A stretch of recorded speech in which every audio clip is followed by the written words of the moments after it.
नमस्कार, Asian news की खास पेशकश में आप सभी का स्वागत है। मैं हूं आपके साथ भागीरथ साहू। बिहार में आज से राहुल गांधी की वोट अधिकार यात्रा शुरू हुई। विधानसभा चुनाव के करीब 2 माह पहले यह सियासी यात्रा 16 दिनों तक चलेगी और 1 सितंबर को पटना में महागठबंधन की महारैली के साथ खत्म होगी। कांग्रेस की यह यात्रा बिहार के 20 से ज्यादा जिलों से गुजरेगी और करीब 1300 किलोमीटर का सफर तय करेगी। वोट चोरी के दावों को लगातार धार दे रहे राहुल गांधी के साथ इस यात्रा में राजद नेता तेजस्वी यादव पिता लालू प्रसाद यादव के साथ पहुंचे थे। वोटर अधिकार यात्रा के जरिए कांग्रेस बिहार में दलित वोट बैंक पर दाव लगाने की फिराक में है। क्या है बिहार में जातिगत वोटों का अंकगणित?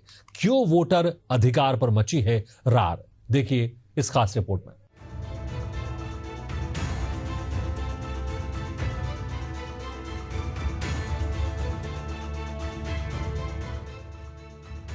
बिहार के सासाराम में शुरू होने वाली वोटर अधिकार यात्रा के पहले ही राहुल गांधी का उड़न खटोला सासाराम की धरती पर उतरा।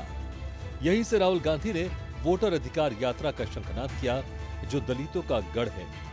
बाबू जगजीवन राम और फिर उनकी बेटी मीरा कुमार यहीं से सांसद चुनी जाती रही हैं। मुस्लिमों की तरह दलित भी बिहार में कांग्रेस का बड़ा वोट बैंक रहा है। ऐसे में राहुल तेजस्वी की कोशिश है मुस्लिम यादव के साथ दलित वोटों को महागठबंधन के पाले में खींचने की है। बिहार में दुसाध पार्टी वोट के साथ अन्य दलित जातियों का 55 से 65% वोट एनडीए के पाले में जाता रहा है, लेकिन 2024 के चुनाव में इसमें गिरावट देखी गई है। सासाराम के बाद ये यात्रा औरंगाबाद, गया, नालंदा, नवादा, शेखपुरा, लखीसराय, मुंगेर, भागलपुर, पूर्णिया, कटिहार, अररिया, सुपौल, दरभंगा, सीतामढ़ी, मधुबनी, पूर्वी चंपारण, पश्चिमी चंपारण, गोपालगंज, सिवान, छपरा और आरा से गुजरेगी।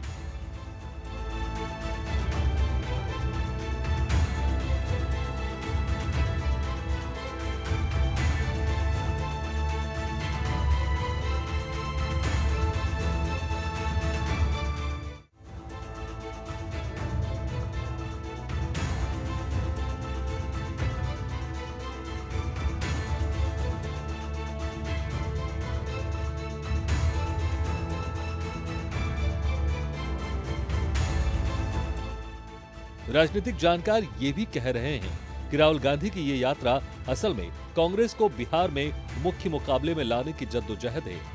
विवादित ढांचा विध्वंस होने के बाद जिस तरह उत्तर प्रदेश में मुस्लिम दलित वोट कांग्रेस से छिटककर क्षेत्रीय दलों सपा बसपा के पाले में चला गया, वही कहानी बिहार में भी दिखी है, जहां ज्यादातर मुस्लिमों ने आरजेडी को रहनुमा मान लिया है और बाकी हिस्सा जेडीयू के पाले में चला गया। 1992 के बाद से यूपी की तरह बिहार में भी कांग्रेस का स्ट्राइक रेट निराशाजनक रहा है। महागठबंधन की हार ठीकरा भी कांग्रेस के लचर प्रदर्शन पर ही फूटता रहा है। इस कारण गठबंधन में कांग्रेस की सीटों का कोटा भी कम हुआ है, जबकि भाकपा माले जैसे छोटे दल ने बिहार चुनाव 2020 में 19 में से 16 सीटें जीतकर बड़े बड़े दलों को आईना दिखाया है। अगर कांग्रेस विधानसभा चुनाव में कुछ बेहतर कर पाती है तो महागठबंधन के लिए पासा पलटने में आसानी होगी और इसी की कवायद बिहार के सासाराम में शुरू हो चुकी है।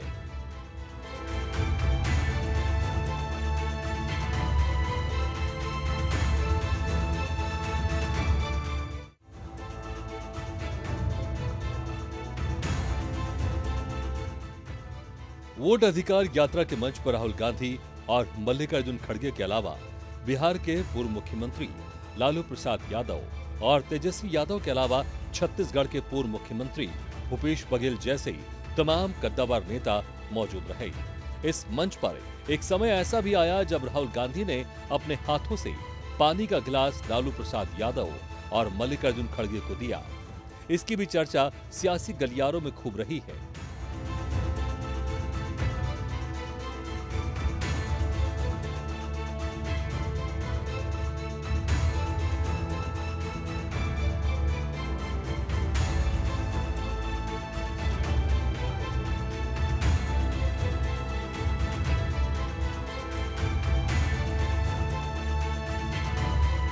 बिहार में कांग्रेस अपने लगातार गिरते हुए जनाधार से परेशान हो चुकी है। ऐसे में उसकी नजर दलित वोटों पर है। क्या है बिहार में दलित वोटों का समीकरण? आइए इसको ग्राफिक्स के माध्यम से समझते हैं। बिहार में जनाधार के आंकड़े।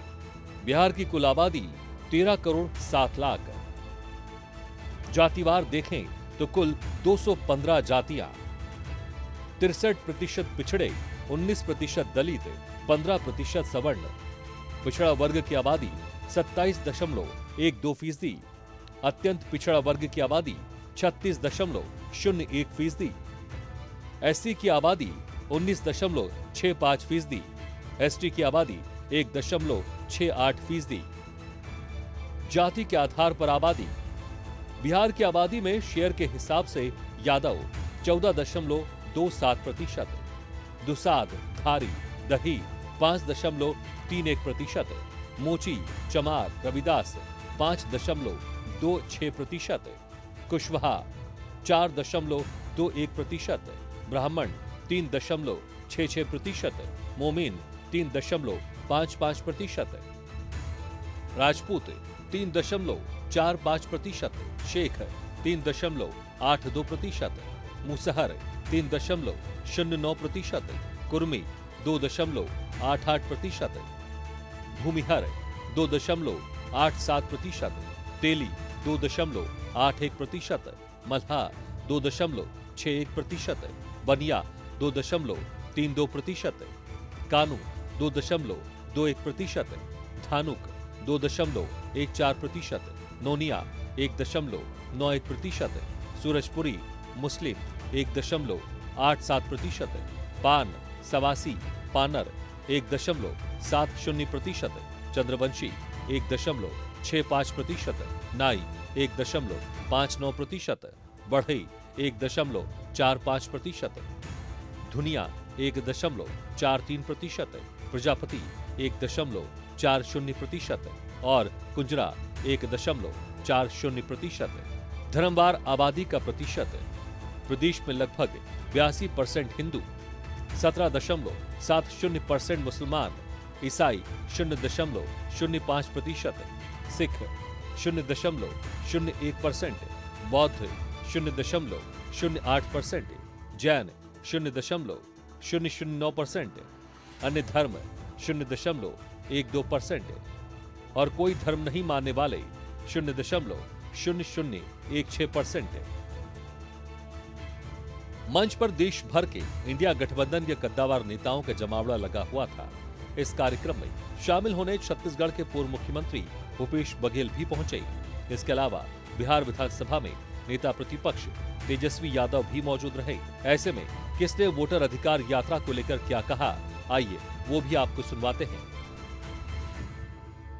जहां जहां भी अन्याय हो, जहां अत्याचार हो, चाहे वो दलितों के खिलाफ, चाहे वो महिलाओं के खिलाफ, चाहे युवाओं के खिलाफ, चाहे किसानों के खिलाफ, चाहे वो मतदाताओं के खिलाफ ही क्यों न हो, यदि उसके अधिकार छीने जाते हैं, पूरे हिंदुस्तान में हिंदुस्तान की जनता एक व्यक्ति के तरफ उम्मीद भरी, आशाओं भरी नजरों से देखती है। वो व्यक्ति कोई दूसरा नहीं, राहुल गांधी है। राहुल गांधी।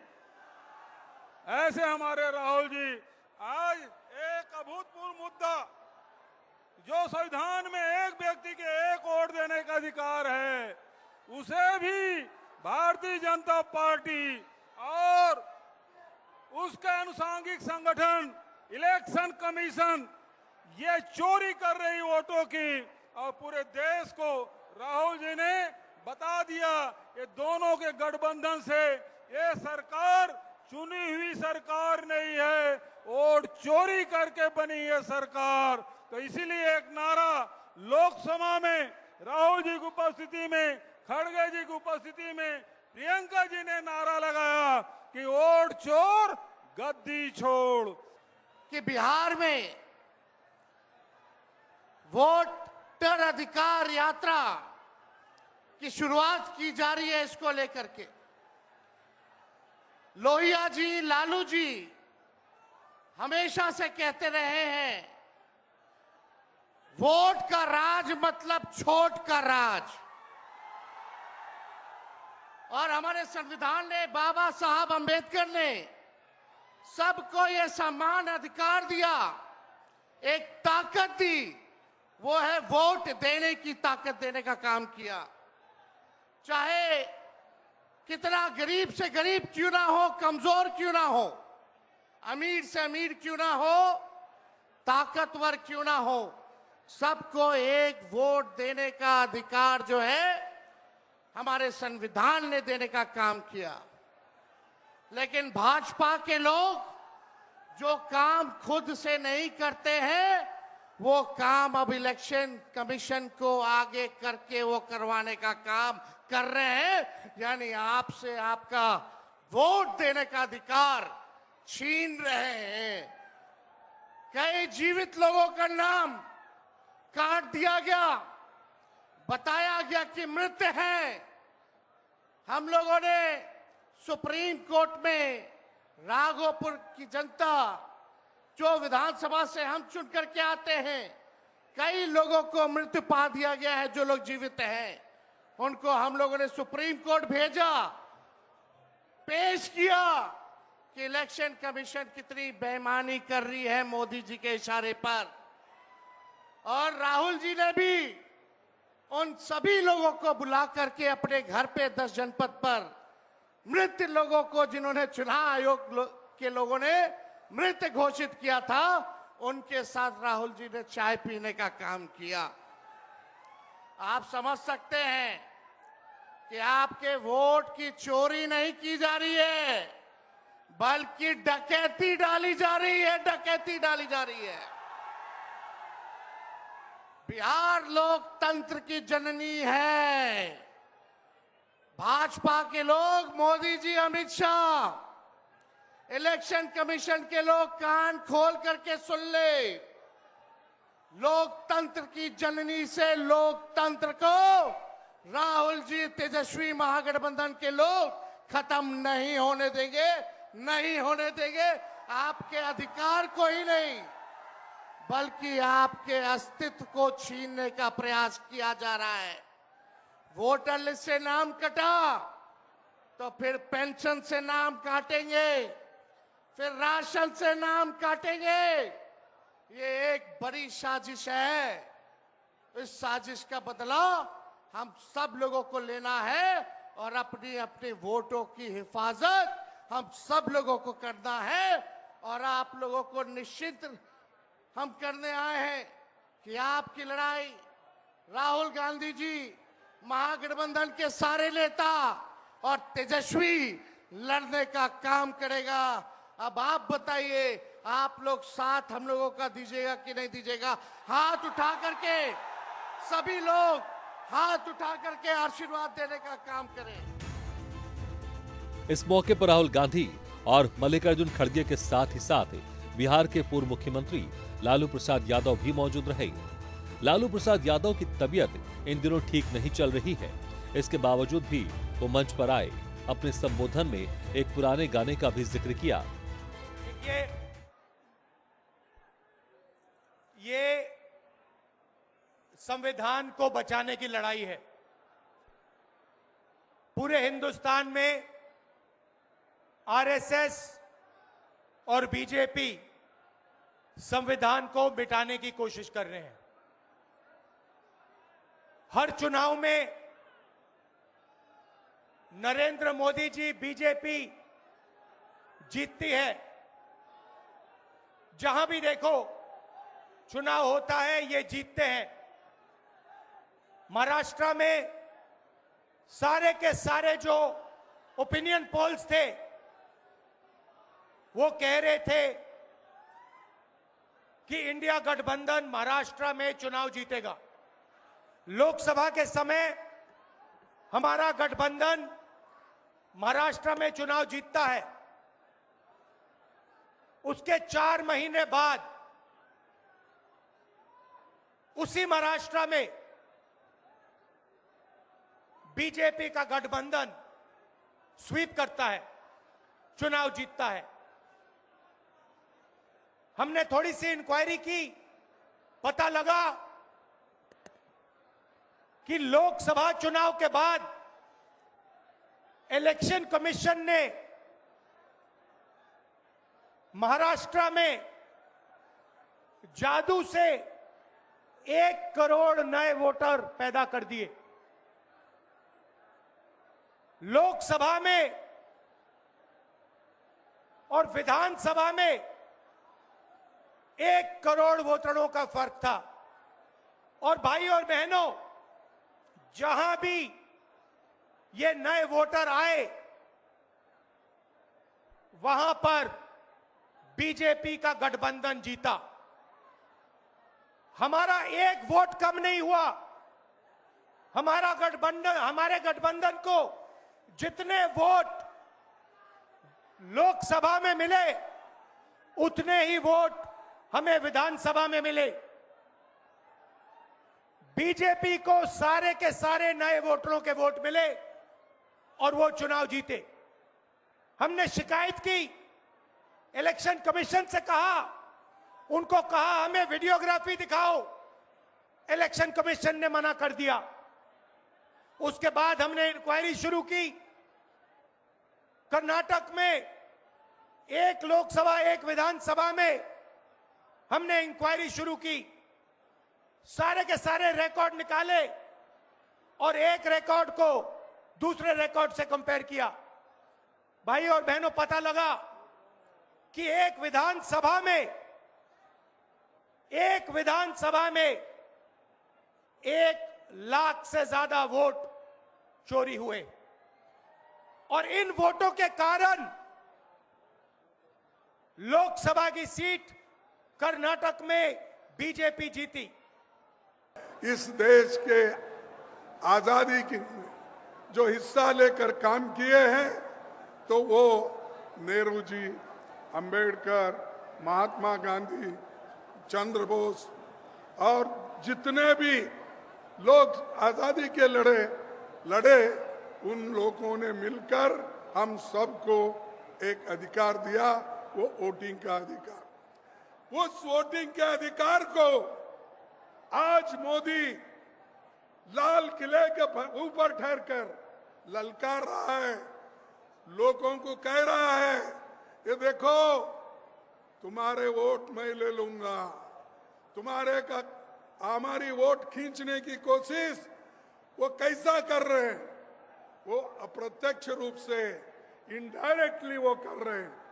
वो वहां पर लाल किले में ठहरकर वो कहते हैं इस देश की सेवा में सबसे ज्यादा अगर देन है, अगर कोशिश है तो आरएसएस का है। उन्होंने कहा आरएसएस 100 साल से देश की सेवा कर रहा है, एक बहुत बड़ा एनजीओ है। ये प्रधानमंत्री मोदी जी लाल किले पे ठहरते बोलते हैं।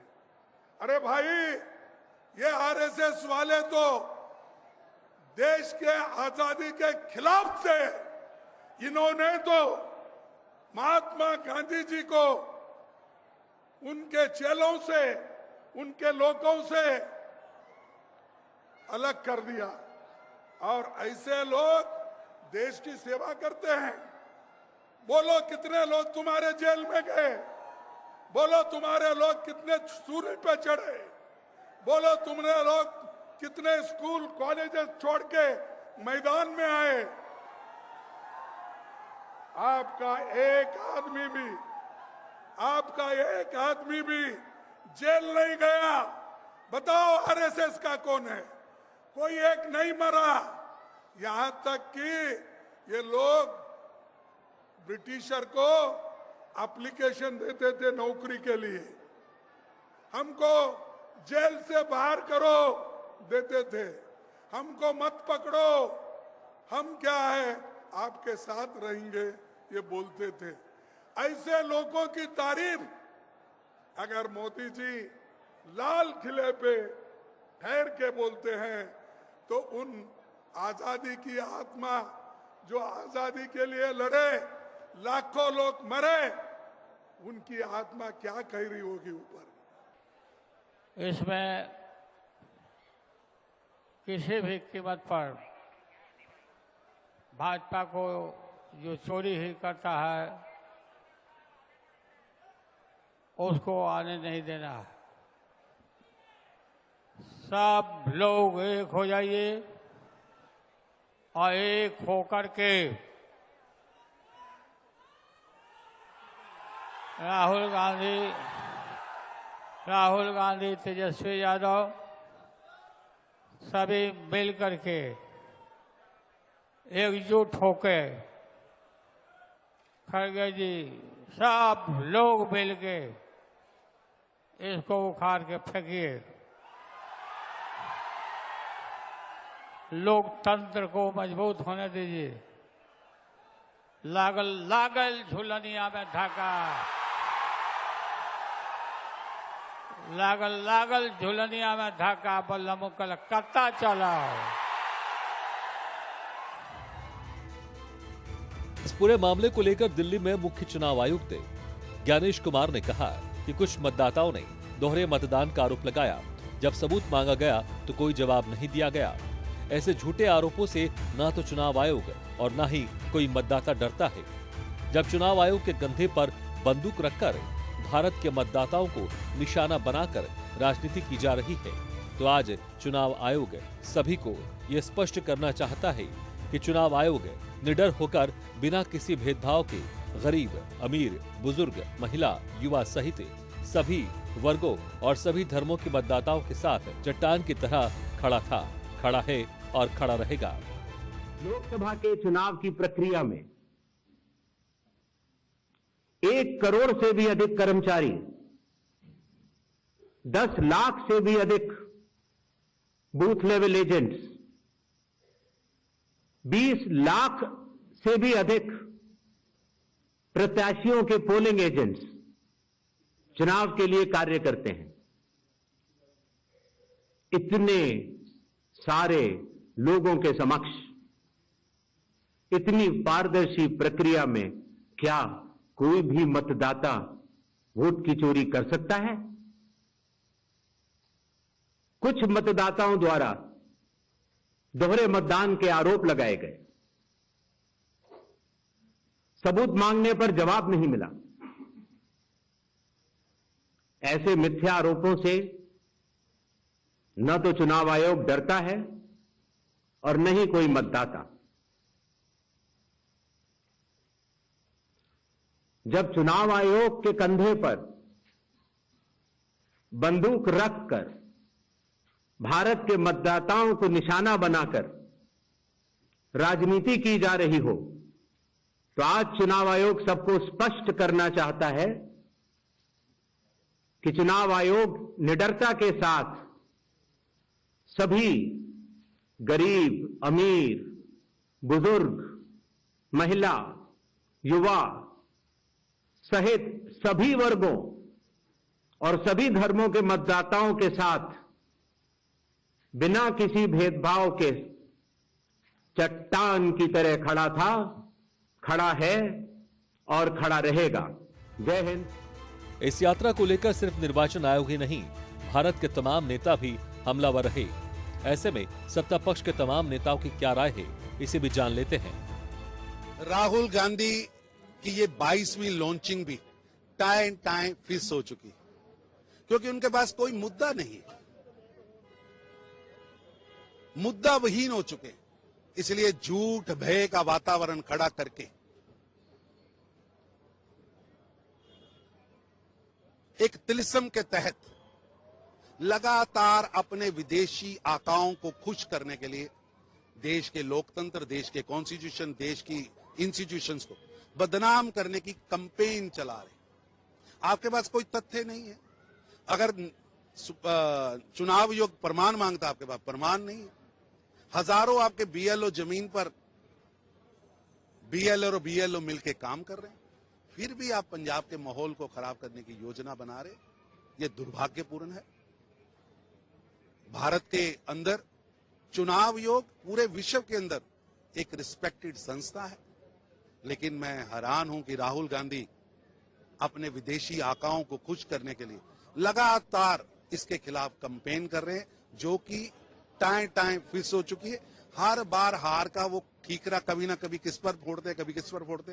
पहले ईवीएम पर फोड़ते थे, फिर उन्होंने जनता पर फोड़ना शुरू किया। योग पर बिहार की अपनी होने वाली हार का ठीकरा वो फोड़ रहे हैं। ये जो उनकी कवायद है वो टाई फिस हो चुकी है। जहां तो माननीय सुप्रीम कोर्ट का, उच्च न्यायालय का विश्वास कर लें, इनकी यात्रा से तो ये अर्थ निकलता है कि इनको सुप्रीम कोर्ट पर विश्वास नहीं है।